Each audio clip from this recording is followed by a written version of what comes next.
Okay, so basically today we're going to talk about derivatives, but we're not going to talk about them, in the more specific sense. We're going to talk about them from the more general concept, abstract sense.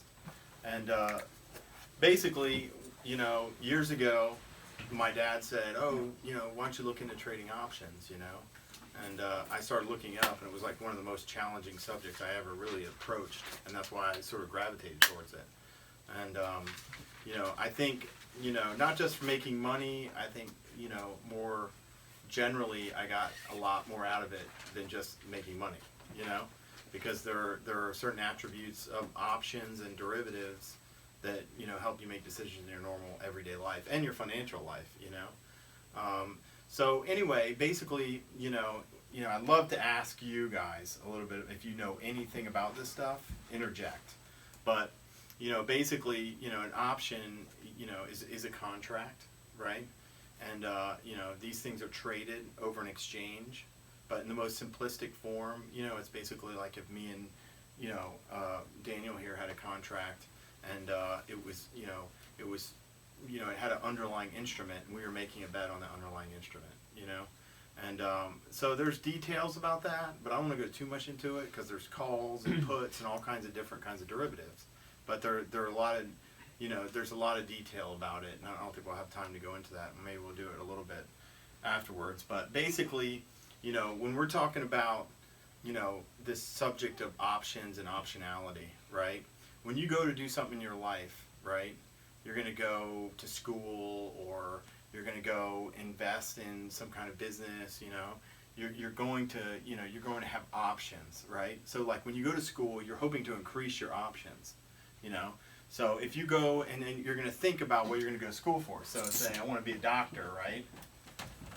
Or I want to be a mathematician, or a lawyer, right? So then you're going to think about, okay, what kind of things go along with being a doctor, Well, one thing, there's a lot of upside with money, you can make more money, One of the downside is that it takes like 8 years and you have to do an internship. Yeah, it's a long time. And, and it takes 8 years, right? And then there's a lot of liability.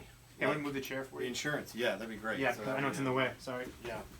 So, insurance, liability, there's moral conflicts with, when you get into making money off of people, like all of a sudden, when do you decide, like, not to sell them this drug or to sell them this drug? And, so there's, and there's a lot of different things associated with the doctors that are going to have upside and downside, So, to me, when I look at this, I think about, like, what do I really want to do? Am I going to enjoy being a doctor? Is it worth the cost of 8 years? Is the downside of it, the business of being a doctor and working in hospitals and the whole industry something I want to be involved in, Or, and is the payoff big enough to offset the downside, okay? So all of these attributes are kind of like the optionality of becoming a doctor, that group of things, that describe sort of the payoff structure of being a doctor, right? And, when people talk about finance and money, sometimes they go in this direction of like, well, all you care about is making money. Well, obviously not, that's not, a lot of times, you want to make money just enough to retire young so you can buy back the rest of your life. Or you want to get to the point where you can become a doctor and help people, right? So this isn't that much of a factor. That part of the structure, payoff structure, isn't that important to you, and it compensates for all the work that you have to put in because you get to help somebody, It's deep. Yeah, so that's one thing. So if you think about, going to school and going to school for what for, and I think sometimes people don't really think about this. If you go to school for communications or something like that, what are you going to get if you take a loan out, right? And any kind of loan, any kind of credit is leverage. Doesn't matter, So when you go to take a loan to go to school, you are taking on leverage. You're trying to leverage yourself into a position where you have more options in life. So basically, if you go to school and you decide to go to communications, right? Well, we'll try another one. you go to communications, right? And this is kind of simple, but like, you know, think about what kind of job you're going to get in communications. Nothing. Yeah, that's the problem, right? You'll be jobless, right? Your payoff might be 30K. The money is only, say, 30K or something, and then you might have gone into debt like for 60K. You know what I mean? So all these sort of attributes that surround that, you have to think more comprehensively about, like, do I really love doing this? To the point where, you know, where being a doctor, you might be more passionate about, it might not be about money. But when you think about you're getting paid 30 grand a year and you paid $60 to $1,000 to go to school for it, you know, and it's hard to get a job, all of a sudden it's like, you know, that payoff structure is not really good. You know what I mean? And it doesn't, you know, it doesn't really, it doesn't really increase the options you have in your life. It kind of decreases them because now you have debt and leverage that you haven't entitled yourself and put yourself in a position where you can get a type of job that's going to pay that off plus some. Because you're looking for a return on your investment, you know, whether it be monetary or something emotionally and spiritually, you know. So that's like a real abstract notion, a real general principle. So a lot of times what I find is that, you know, when you go to do something in your life, you look at what the upside and the downside is. And when you learn about options, you know, the first thing you'll learn is that some options have limited upside, you know? Like, so if you put this on, you might earn $30 or you might lose 10,000, right? But you might earn that $30 500 times. You know what I mean? But the one time you lose, which you don't know when it is, you might lose $10,000 or more. Like almost an unlimited amount of money that can happen. You know what I mean? Because one, you know, and then there are other options if you took the other side of that trade where you paid $30, you could have very unlimited upside, you know, $10,000, $100,000, you know what I mean? But you might lose 500 times, you know? And I'll show you in one real quick, the most basic type of option is a call option.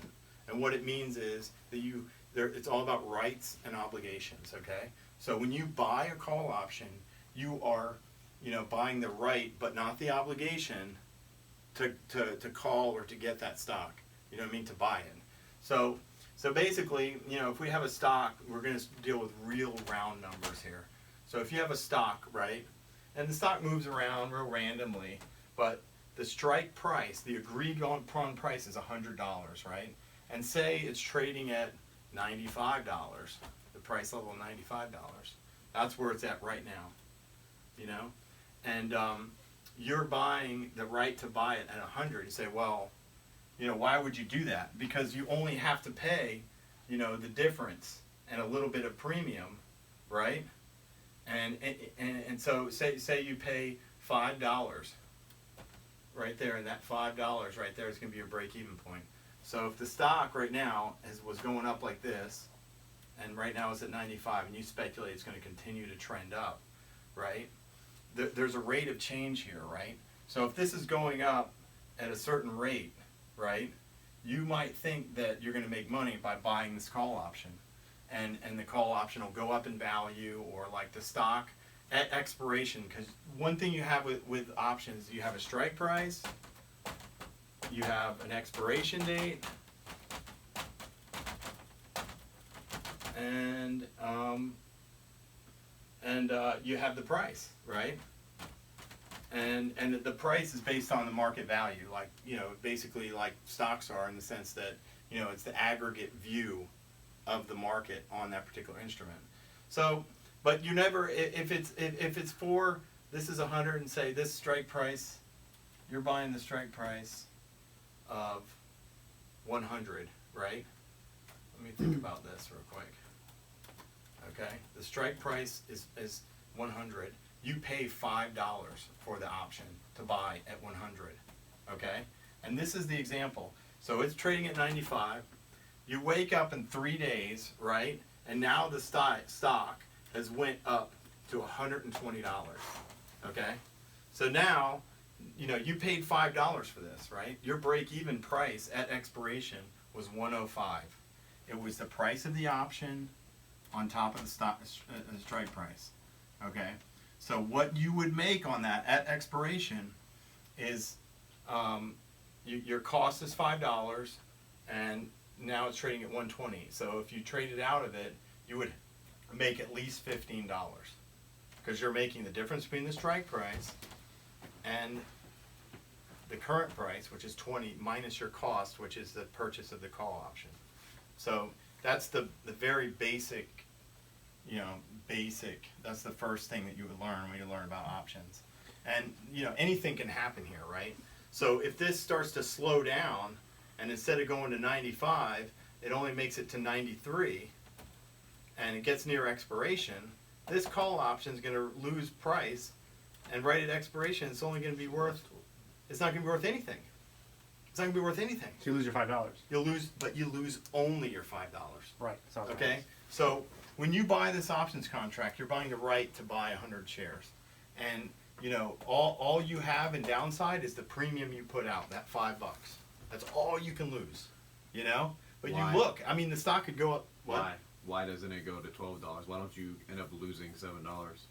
Because the nature of it is that what happens is because it's the right to buy it at 100, as the stock goes down, like say it goes down here, nobody's going to be like, oh, I'm not going to, it's getting towards expiration. The value associated with a strike price of 100, there's, the probability of it going back up through 100 is so low that the price of that call option goes down in value.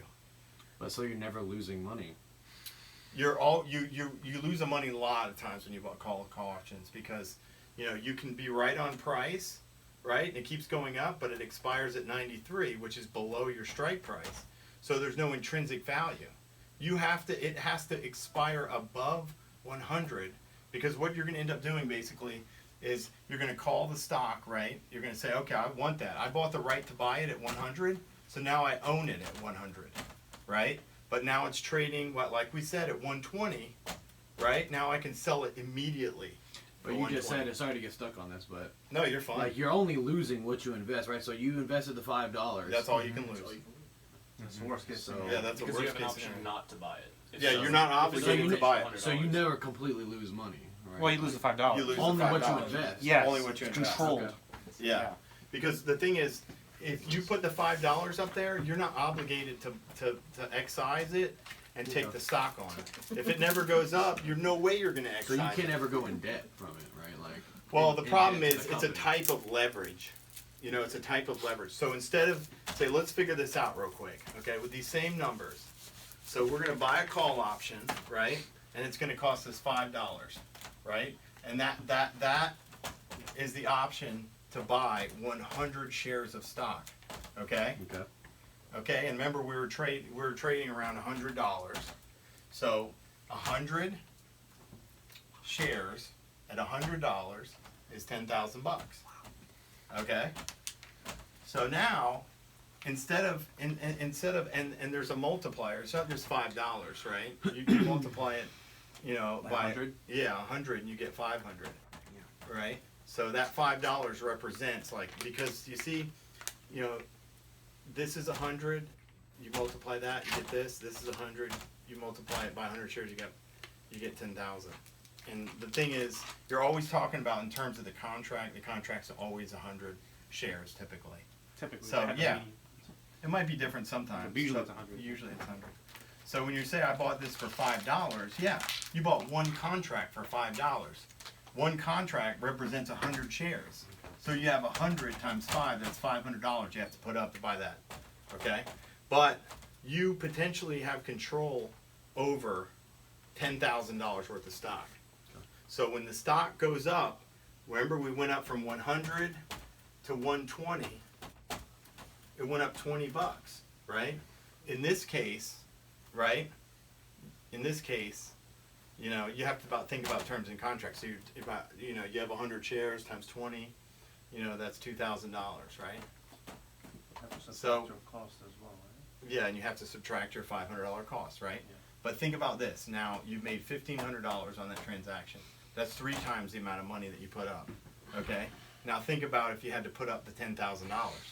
You made only 15% instead of making 300%.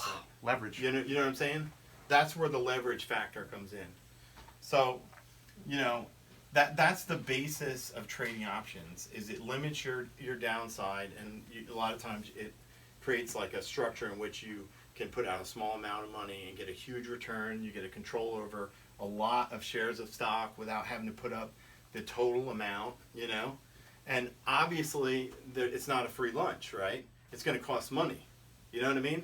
And coming up with the price of how much you should pay for that option, right, is the study of derivatives pricing. This is what you'd go to school for in financial engineering and all that.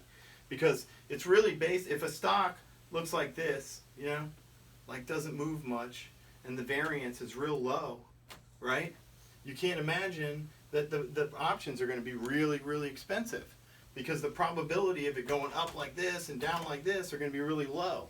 So the options are going to be really seemingly cheap, in a notional sense, right? But they still might be expensive, because you might think, oh, I'm only paying $1, but because this thing barely moves, you could pick the right direction. It still never gets above your strike price, and you lose your money. That's why they say when you're buying options, you can be right about the direction and still lose money. But how reliable are these predictions, right? Because aren't the There's not a prediction. There is no prediction. You're not predicting the trajectory of whatever the incline or decline is going on, right? You are. If you bought this, right, you would be trying to predict not only the direction but the magnitude. Okay. Right. Okay. So when you buy call options, generally, without a doubt, you're always thinking about the price going up. Okay. Okay. And put options are the right to sell the stock, and it has everything to do with the magnitude and direction of the stock going down. Okay? But can it radically change, and that's what makes it so hard to predict, because it depends on what's going on with the business model and how the customers are behaving and all that. Slightly stochastic. Okay, Yeah, so it is a random. But when you think about it in terms of derivative pricing, it is more like a stochastic process. And you talk about, you're talking about the variance of it, and maybe it's random, and you're trying to figure out how to price it. And there's all kinds of pricing models to come up with how much an option should be. But generally, this is just another structure. All right, say we own 100 shares of stock. Okay, right. And we own it at $100, okay? And we are long that. So what's that mean? You have 10,000, whatever this is, say it's 100 times 100, that's $10,000 we have, all right? Now a put option is the right to buy the stock. Zero, yeah. The right to buy a stock. It's like totally opposite. So what this strategy is called, you own the stock and you buy a put, right? So that means, say the stock has been going up, but you're worried about it might peak or something, so you buy a put at, say, 95. 95, right? And what that means is that you have the right to sell it at 95.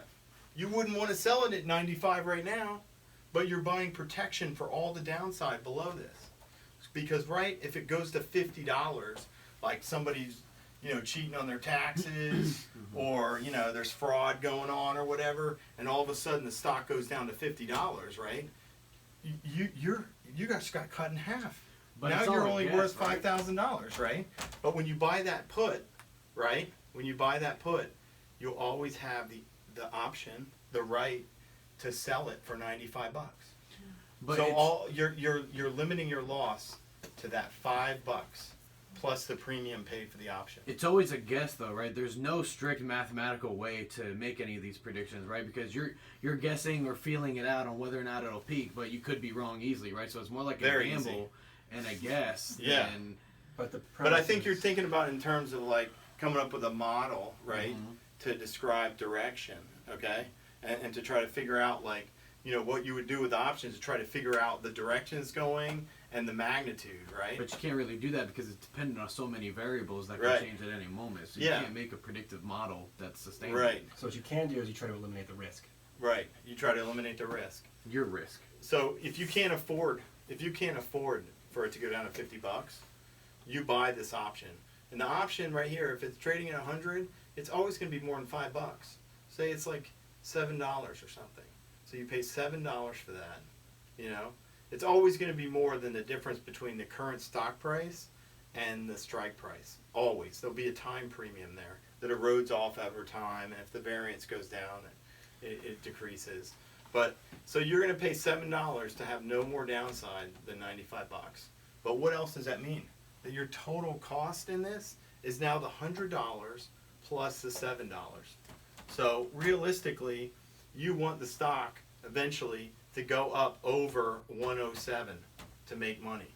But the thing about it is now no longer will you lose. If it tomorrow goes down to $50, you're not losing $5,000, you know, because you can put the stock to someone else that, you know, they've sold the right, they're obligated to take the stock, and you've lost the premium and the difference between the strike price, which was $7, right?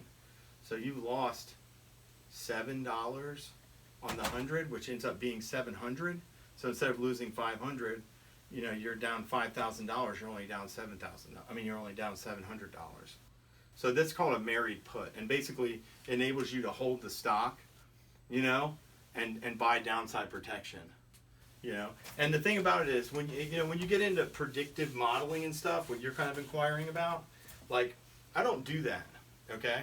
So when you look at an option, right, and like statistically and historically, like, you know that, you know, the market's over anticipating and the premium is just too high, you know, you can sell that option because there's no way that the stock's going to go so far up in a short amount of time, and you sell the option and you make the money. Or if times have been quiet for a really long time, and this is all predictive, okay? To take the next step is, you know, and I know I'm jumping around a little bit, but you're asking about it, is talking about arbitrage and like statistical arbitrage. Okay, there's other kinds of derivatives where, you know, the real tight form of arbitrage is, like, if you buy a call and you sell a put, right? These two instruments, right, have the same payoff structure as the stock. Exactly the same payoff structure. So if you bought a call at a strike price of 100 and you sold a put, right, at the strike price of 100, like, what ends up happening is, this is the 100 strike price. Like, if it goes up, you make money on the call, the put expires worthless, and it moves, the P&L, the profit and loss, is exactly that of the stock. So what this is called is synthetically long, right? You're synthetically long with buying a call and selling a put. You're synthetically short if you sell a call and you buy a put, okay? So what do you mean by synthetically? That because, you know, instead of just outright buying the stock, you're buying two derivatives that match the profit and loss of the underlying instrument. So what ends up happening sometimes is, you know, market makers, you know, or somebody who's doing arbitrage would see that the price was right here was trading at 123 cents, but you could put this synthetic on for less than that, for less money.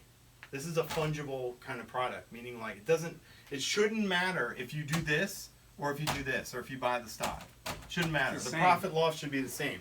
So if there's different prices for the two, you immediately could, like, you know, sell this structure and buy this structure and realize a profit. That's kind of arbitrage. It's within the same instrument. These are derivatives on this stock, you know? When you're saying derivatives, yeah, because it's not mathematical. It is mathematical, because the call and the put, right, their price is based on the variance of this underlying stock. It's derived from it. It's derived from it. It derives its price. Yeah, and so that's kind of, you know, like, because, like, when you think about a call option, right, and you have a stock that's, like, screaming up, this call option up here, you know, and this is the stock price going up, right, and this call option's, like, at a strike price here. Like, think about this. Say this was just 50 cents, right? There was almost no time before it's going to blow right through this, and this could be worth $5, right? Wow. So, you know, what's a fair price on that call option, you know? generally you have people going out there knowing that the variance of this stock is very high, and the potential for it to go through this and pay more than 50 cents is very high. So they might buy this call out of the money and then buy this put way out of the money, and it might not matter which way the stock goes, because these two cost them 50 cents. They got a total of $1 in it. You know, one of them's going to expire worthless. If it blows through this, it has to blow through $1, and they start making money because you have to pay for both of them. That's called a strangle. Okay. You lose money if it expires in the middle. And this right? this is a structure that's long volatility, which means that as the volatility of the stock increases, this is low volatility and then high volatility, right? It's going through the strike prices, you know. But if the volatility expands, these options should increase in value because the probability of them, you know, going through the strike price and expiring in the money is very high. So that's more detailed than I really wanted to go. But this is the thing. You know, it but takes a volatility while. is really just amplitude of whatever graph you're looking at on whatever stock. Yeah, in a way. Right, the bigger the amplitude, the higher the volatility. Yeah, I can talk all about volatility if you'd like to. Hey, if it expires in the middle of those, it expires worthless. Worthless. Yeah. So it's got to go up or down, and that's Yeah. how you make money. Right. It only costs $1, so. Yeah, and theoretically, if you had a call here, and you had a put way down here, and this is the option chain, right? And this is say at $50, and this is say is at $150. Well, there's strike prices all along this, but your stock is like highly volatile, way going through here. But it ends up expiring in here, right? Say at 130. These both expire worthless, even though the volatility was through the roof. What if you sell them both and it expires there? Then you win. You collect the debit. Yeah, you would right? collect the say if you remember it was 50 cents here and 50 cents here. So you make $1. You make $1, right? So this is just one strategy, right? There's all kinds of strategy. That's called a strangle because you're kind of strangling the price.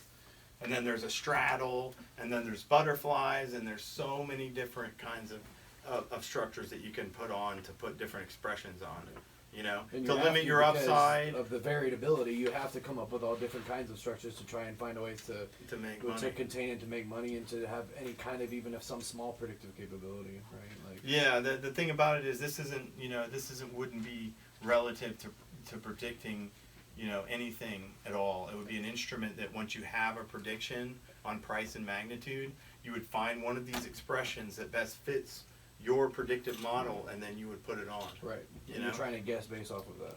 Yeah, It's yeah. really just guessing at that point, right?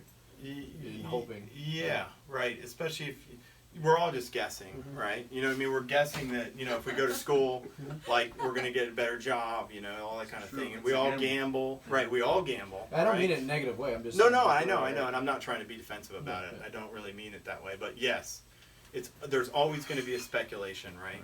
So if you just trade volatility, which is like a part of the nature of these options, you're going to be guessing whether volatility is going up or down, okay? But when I was getting at before, when we talk about statistical arbitrage and arbitrage, you're not guessing which way a stock is going, okay?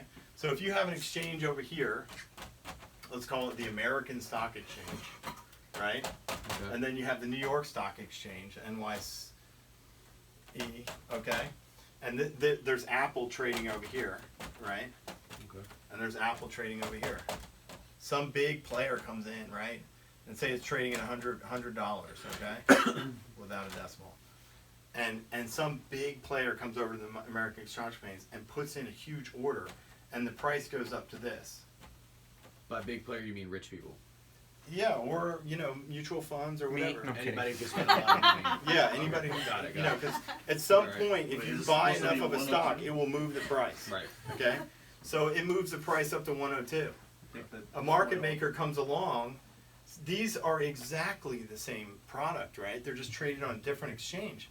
This should only represent the cost of transactions between trading it in this exchange and this exchange, and it will also represent the time, right? If you like have a tower with a laser beam and you send it and you're the first one to realize and execute the trade, you can make that 2 cents minus transaction costs. Okay? So you would sell Apple here and you'd buy Apple here and you'd make 2 cents. Right? Yeah, per transaction, and you could do it several times or as many times as there's an imbalance, right? And this is a extremely important function of the market to provide liquidity. $2 because you said that was 102. Yeah, this is 102, and that's 2 cents is what you'd make. This is $100. Well, how would you make it 2 cents? Sorry. This is 100. Yeah, right. So you'd make $2. Sorry. Yeah. By buying it in New York and selling it on the American Stock Exchange. Right. Yeah. That's exactly what we do. So this is like a very strict form of arbitrage, you know? So which means that basically, you know, you're talking about the same instrument, might be different exchanges. There's still risks here, right? Like, say something happens. There's all kinds of risks. Like your computer goes down, and then the price fluctuates in the other way, and all of a sudden you thought you were making 2 cents, and you're down $1. You know what I'm saying? So, but this is what market makers do. You know, they're basically providing liquidity to the market based on very subtle differences in price on extremely fungible products. Fungible, I mean, like, you know, it's almost like buying milk from Publix as opposed to buying milk from Fresh Market. You know, there's almost no difference. There are differences though, more than there would be in this stock, right? Because it's the exact same thing almost. It's just traded on a different exchange. By differences, you mean how much is sold, or what do you mean by? Well, like the differences? milk at the farmers at Are you Fresh talking about, like, Market the might be a actual higher product? quality and worth more money. You know what I mean? But Apple stock here is So you the have to take same as that into Apple account, stock too? here. What? You have to take that into account too. Yeah. So you know, basically, if you It's worked money. if you worked at an energy's desk, right, and you have the price of petroleum in of some petroleum product called crude oil, and then you have light sweet crude oil, right? Those are two very related products, but they're not the same. Okay. Because one has a different price. Yeah, they'll have a Based off slightly quality different or whatever, price, so right? you can pretty much, you know, derive a model to say like, okay, what is light sweet crude in relation to this, you know? Right. And I'll give you a perfect example. It's called the crack spread, okay? And it talks about, there's a product called RBOB, which is gasoline. They're gasoline derivatives, and then there's crude derivatives, and then there's kerosene, okay? And don't quote me on that. I think it's gas and kerosene, but so one crude barrel, right, cracks open into a certain amount of gas, like 3 barrels of gas and 2 barrels of kerosene. You know what I mean? Okay. Yeah. 2 barrels, 3 here. This is 1. So what ends up happening is if you know how much gas and kerosene it takes in one crude oil, there should be like the only difference here is the cost to refine the products. So if you have this quantified, and you know exactly how much the refiner is making between taking it from crude, cracking it, and making gas and kerosene. Is that If- refining cost constant, or does that vary as well? That varies as well. Jesus. Yeah. So when you go from taking the crude and you crack it open to gas and kerosene, what ends up happening sometimes is like you get this huge, like there's a hurricane, all of a sudden, you know, there's a huge demand for gas, right? The price goes through the roof here very quickly, and it doesn't show up as quickly over here, right? So when you put this together, say this adds up to say $102 again, right? And the crude barrel is $100. But and then all of a sudden you have a $2 differential here. Buy crude. That will, yeah, you buy crude and you sell kerosene, gas and kerosene, okay? And then you know, once the hurricane goes through, the price of crude, this is the weirdest thing is, the price of gas could continue going up, right? But the rate at which crude oil goes up could increase such that when it gets to 110, you have these two products put together, you get 110, and this product might then be, say, 109.98. All right? So the difference is very small now, even though both products went up in value. You know what I'm saying? So the difference was $2, but now that it's normalized and the hurricane's taken care of, you only have a 2 cent difference. You might trade out of it then, right? And realize the profit. You know? But it can happen that, you know, something happens like there's another hurricane and then all of a sudden it goes to 105 and this doesn't really move and you know it's at 123 cents. And this spread could continue to widen on you. So you do like historical studies and try to figure out what that spread should go to, and try to, make sure that you're not leveraging yourself too much, and that you have enough time for that situation to normalize to where you can get out with profit. Now that's more of a statistical arbitrage. Okay, these are very fungible products. There's several of them. There's one called the Crush, which has to do with soybeans and soybean oil, and then there's others that have to do with petro products. But and there's others in the interest rate field too. Okay. So anyway, this is a huge thing that I think is very important. Before I finish, I don't know how much time I I have. got 19 minutes. 15. More? Yeah, left. Wow. Okay. Like 10, like 12 more. Okay. Like 15 more. All right. So I want to talk about swaps. Okay. And Like this is Facebook because swap. fundamentally, I think these are so important when you think about doing things. Okay. You remember when we heard about the mortgage crisis and all that, and we had Yeah. credit default swaps? 2008. All that is insurance. Just like you pay a premium for car insurance, right? And say your car insurance is $100 a month. Wow. There's some actuary in the background. That's cheap, right? Well, that's expensive. I paid $290 for 6 months. So I should have. It's Wow. on camera. Great. Oh. Wow. Tell me your insurance guy. For 2 cars. Okay. So say your premium is so that you end up with $1,200 bill at the end of the year, right? There's someone in the background figuring out what the risk is. They have like 100,000, people, and they're having to figure out what premium that people have to pay, right? Such that they can make money and cover all of their costs. Not just the costs of business, of tragedy and people in accidents, all of their other liability. There's tons of liability associated with doing business.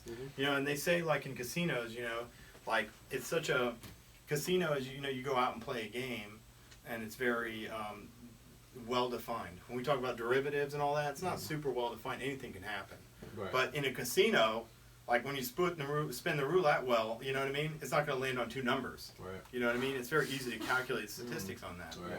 But the thing that gets casinos is like a tiger eats the dude.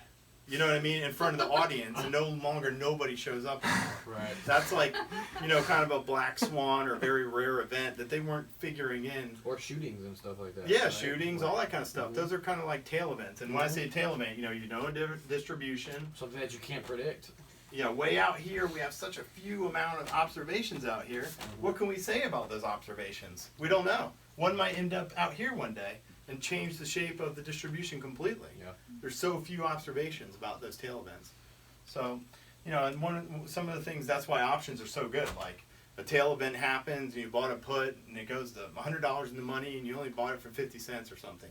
You know what I mean? Right. And you end up making 20 or 30,000 or $50,000 on it. And a lot of people have done that, but it's very difficult because you're going to take a lot of losses, 50-cent losses, to get one of those.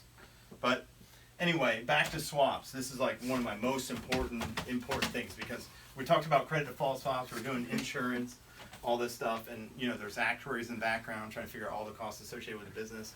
But basically, right, you're doing a swap when you buy insurance, right?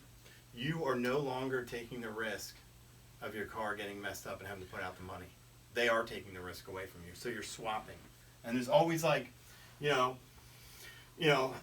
always like, basically exchanging a variable rate for a like static rate. Okay, you're going to define your risk and say, I only have to pay $100 a month, no matter what happens to my car. I have defined risk.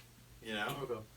But they're taking the variable risk, which has unknown, like you could run into 10 people.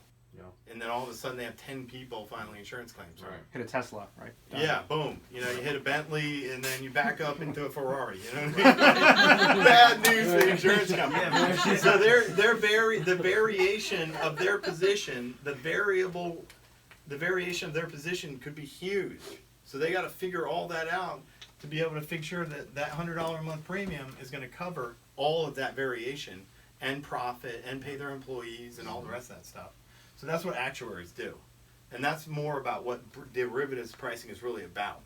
Because when you buy a credit default swap on like a bond or a mortgage bond like Races they on did. the floor. Yeah. It's Yeah. on the floor. What? On the Oh. floor. This is what happens. Hang out with Daniel. So when you buy a credit default swap, right? You're swapping, okay? And this mortgage bond's worth $100 million, say, right? Wow. $100 million. So you need to buy insurance on that house or that mortgage bond. Say it pays out, 3%, right? And all of a sudden, well, I want to buy a credit default swap in case this whole bond goes bad. Wow. I put up $100 million. I don't want to lose that. So you go buy insurance that in case the company goes bad or whatever, you buy insurance. And that's a swap. So no longer, it's gonna cost you money, right? You're making 3%. It might cost you 0.05%. So now you're only gonna make 0.25%, right? Is that right? Yeah. No. 025. 0.025. Yeah, so you're only making 2.5%, right? So basically you're going to give up some of your upside, right? And you're going to limit your downside. Because if this whole structure blows up and the mortgage industry goes to complete crap, the insurance company's got to give you a check for $100 million. You know what I mean? And all you did was pay the premium, which was 5 cents. And the problem was that this price was so cheap relative to the notional value, and all the mortgages went bad, and so many people were filing like a kind of claim for hundreds of millions of dollars, and the insurance companies didn't have. They insured more than they possibly could, and that was the real issue with all that. So need to be bailed out. Yeah, they didn't need to be bailed out. They should have went bankrupt. It was a bad decision, and when you support that kind of behavior, you're allowing people to make they were making this 5 cents, which probably came out to millions and millions of dollars in premium, but then they didn't have to pay out on it. Right.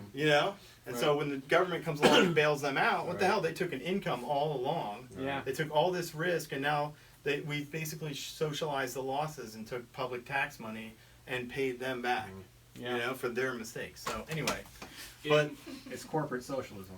yeah, that's it. That's it. You're Question. exactly right. In the realm of car insurance, who or how would you remedy asymmetries of information between consumers and obviously the huge firms that deal professionally with assigning nominal values to things like car insurance? So we, the consumer, obviously can't know. Yeah, you don't have your own actuary working for you. Does Right. Right. Like, hey, $100 is too much. My guy says your risk isn't that much. We worked on the probabilities. The variance is off.